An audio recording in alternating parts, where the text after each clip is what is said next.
Hi everybody, Stefan here from EDC Austria, and today we are doing the November update for my EDC.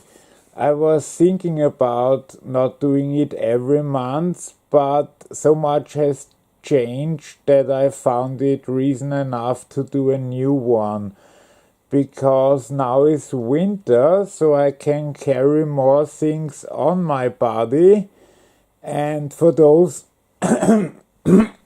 excuse me, for those who know my channel, I usually carry an EDC bag with me at all times. Although now I've changed my habit a bit, so when I just go out to the pharmacy or the grocery or something which is very nearby, then I just take this stuff, or parts of this stuff, I'll explain later. But when I stray a bit further from home, I have a tactical EDC bag now, which will be shown in a forthcoming video. So this altogether is stuff that I have with me at all times when I leave home. So let's start. So first on is my Omega Seamaster 300. That's an automatic watch which I trust with my life, and it's recently fallen in price, so you can get it for around 3 grand now. If you want to see a separate review of this one, please let me know and I'll do one. But I carry this most of the time, and the Longines, the other one I like, I already did a review if you want to see that one. Now this one is 100 milliliter of emergency drinking water, which is fine because it doesn't go bad for like 5 or 10 years, and due to its packaging it always remains cold, even with it being in the jacket pocket, and those are is a pretty rough packaging, so there's no chance of it getting opened by mistake. But of course once you open it you have to empty it out completely. Which I also, since I don't have the bag with me all the time, so there is a chance I might get sick, so I have my waterproof peanut box of medications that I require, and some of these are even so seldom that they don't have them in all the hospitals. So I have enough for 2 days until they can get the stuff that I need, or that someone brings them from home. The next ones, of course, I only carry one of those at a time. My favorite is this one. You might hear a high-pitched hissing sound. That one doesn't occur in real life, it only appears like this on camera. This one is very well finished. You can use it for about a week without problems, and you never have to fear of it running empty without you prior knowing about it. So if you just recharge it from time to time, there shouldn't be a problem. Also this one is quite nice, but it's not as sturdily built. A big change also occurred with my wallet. I now went back to the money box, excuse me, I think it's called, or MacClip or something. I'll put a link in the description. It's actually made in Austria. Here you have a card dispenser for a bunch of cards, and on the back you have a money clip. I rarely carry money, but you can put up to 8 cards in there, and with time it gets pretty easy to get the right card out without taking everything else out. And since both my insurance card and my driver's ID are in credit card form, this is a very good option for me. Pen wise, I have the Schrade Tactical Pen, which is a very good blunt instrument, but I don't use it for writing. For writing I have this nice cap-o-matic from Fisher Space Pen, so it works in all directions. I also use it with a Ride in the Rain pad, which is in my bag, which I'll show you on another time. It's very nicely finished and it's also pretty cheap. It's only like $30 or $40. For those who have followed my EDC videos for a while, you'll see a change here. My green Kia key is finally gone and was replaced by this nice Hyundai key, because as of last week I'm the proud owner of a new Hyundai E20. Although I haven't found a good way to attach it to anything yet, because the hole is not big enough for my chain here. So I'm not sure what to do about it yet, but I can't drive the car now anyway, since my vision is still too bad. But I am driven around, and so I thought I'd show you this.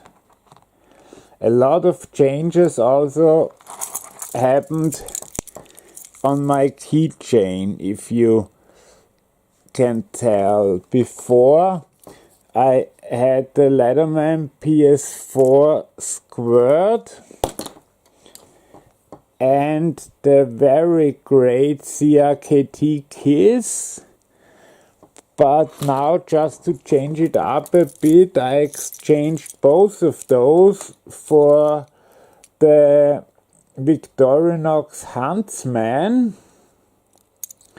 which is a great knife with bottle opener, can opener, two flathead screw drivers, although one is small enough so that you can also do Phillips. It has of course a regular blade, a short blade, an awl, and a nice pair of scissors. In the back it also has the parcel holder, which is a really nice thing. If I get it open. Oh wow, that worked easy this time. So some people thought this was to stand up your knife, but it's actually to carry a bag, which you can hang up here and just carry it with this, which is way more comfortable. Also, the light was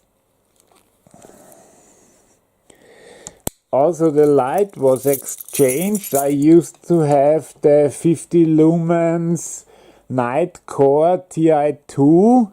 Now I went back to my special edition of the Olight i3S CU, which is a 180 lumens light, and if you turn it on, it starts in the strongest mode, then goes to medium and then to low.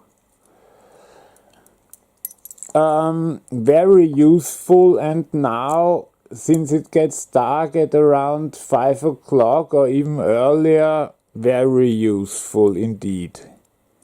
And 180 lumens is pretty much the most you can get out of a regular AAA battery. And my 10440 light with 360 lumens, the Ultratech K18, has the side switch, which is nice, but it always turns on by mistake. You can lock it out, but who thinks of that all the time? So that is the same, the blue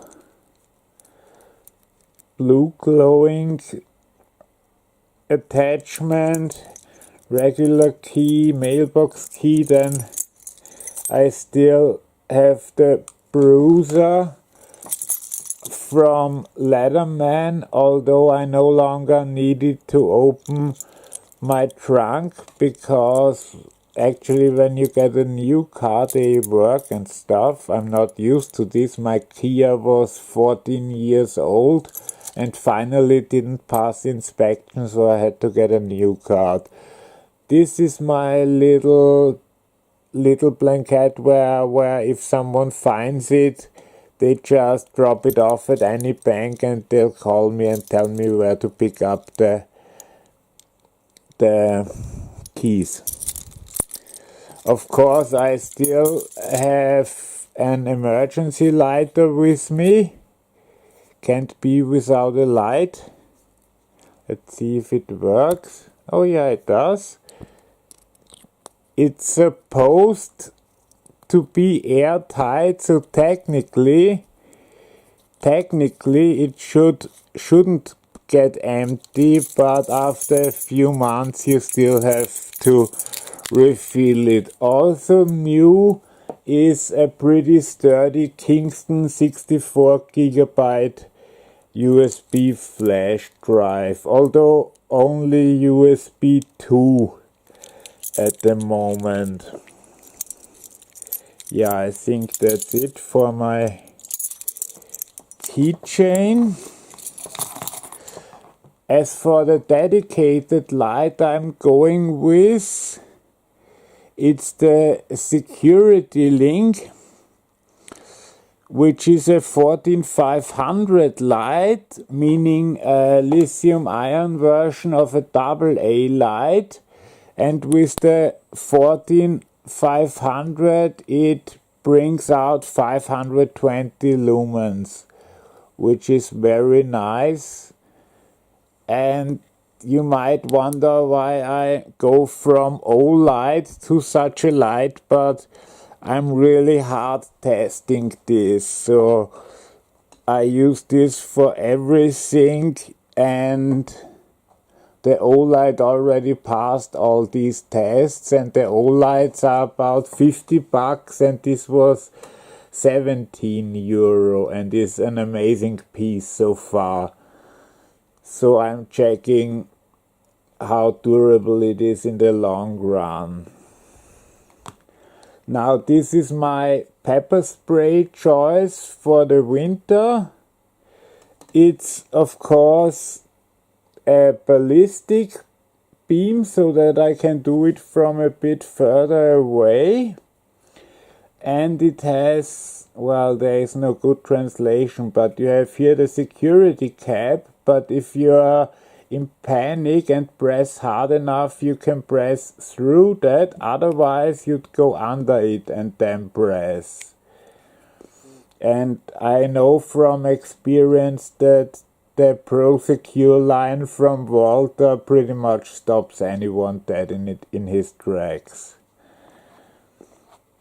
If he happens to get close enough, I can still use my taser with 200,000 volts. That should get anyone off my back, should that happen. But I don't plan on letting people get too close to me. As for my neck knife this month, it was basically just a little friend from Boca, which is really a tiny knife. So, well, just to compare, it's as big as a car key. So this is mostly just to open packages if I don't want to dirty up any of my knives. with knives, depending on where I'm going, I either took the very smooth and very nice looking Kaiser Intrepid, which is currently one of the smoothest knives I own, and with its hollow grind and S35 VM blade, it's a fantastic knife, very easy to deploy, never misfires, and it's such a smooth knife that it's a dream to use. If I expect a bit of harder use, like breaking down of a bunch of boxes, then I'll go with the Carter Prime. That's an OKC knife with a D2 blade. As you can see here, it's a modified Warncliffe shape, but with a very strong tip. But this enables you to open packages very precisely, but also cut down cardboard and tons of it without roughing up the knife. Of course, not quite as smooth. And I have to mention it again because every time I do this, someone asks. I only carry one of those three at a time. Like I only carry one of those lighters, but from all the other stuff I carry at the same time. And finally, it was too early to put it in last month's video because I only had it for a few days and didn't really EDC it yet, is the Zero Tolerance 0392 Warncliffe, the purple black version, which is the Hinderer collaboration. It's in M390 steel, also a modified Warncliffe. I really like the blade shape at the moment, but if I bring this closer, you'll see how fragile the tip seems. Although I haven't had any problems yet, and I haven't heard of anyone who had any problems with breaking the tip, but still I'm always holding back a bit when I use this knife. I think it's just a reflex, but I usually take this one when I don't anticipate hard use. When I anticipate hard use, I take the Carter Prime, or also now the Lion Steel Kerr, but this one will be in next month's video. Okay, I hope this was informative to you. In tomorrow or the day after, I'll show you my new bag and its contents. That will be an interesting video. So if you like this video, please like it, and if you want to see more videos from me, please subscribe for future updates. Have a great evening and bye bye.